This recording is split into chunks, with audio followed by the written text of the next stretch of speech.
কোনো কাজ শুরু করার আগে আমরা যতটা সহজ ভাবি সেটা সবসময় ততটাই সহজ হবে এমনটা কিন্তু নয়। এবার তাই বলে কি আমরা সেই কাজটা মাঝপথেই ছেড়ে দেব? একদমই না, বরং আমরা কাজটাকে আগের থেকে একটু সহজ করে নেওয়ার চেষ্টা করব।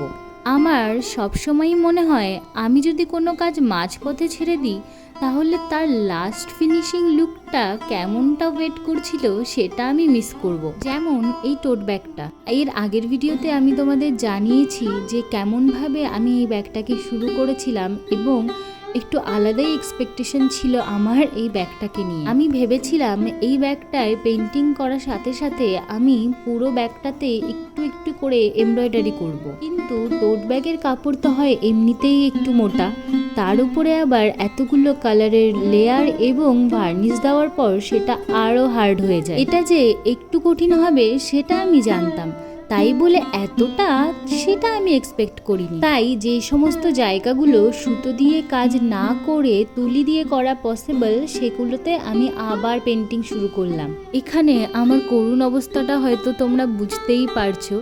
আমার আঙুলে এতবার সূচ ফুটেছিল এবং এতটাই ব্যথা করছিল যে আমি আর সূচ টানতে পারছিলাম না।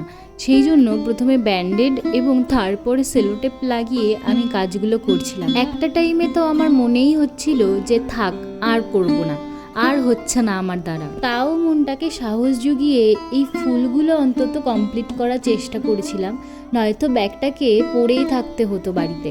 দেখো, প্রতিটা কাজ থেকেই আমরা কিছু না কিছু শিখি। যেমন এরকম কোনো কাজ হয়তো এরপরে আমি আর করব না, অথবা একান্তই যদি আমার করতে হয় তাহলে আমি নিজেকে সেভাবেই প্রিপেয়ার করে নেব।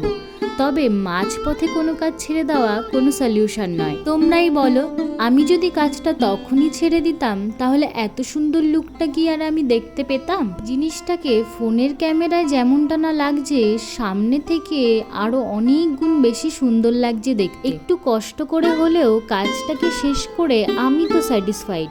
তোমাদের আমার এই কাজটা কেমন লাগলো অবশ্যই জানিও। ভালো লাগলে অবশ্যই একটা লাইক, শেয়ার, কমেন্ট করে দিও। দেখা হচ্ছে পরের আরও একটা সুন্দর ভিডিওতে। ততক্ষণের জন্য টাটা।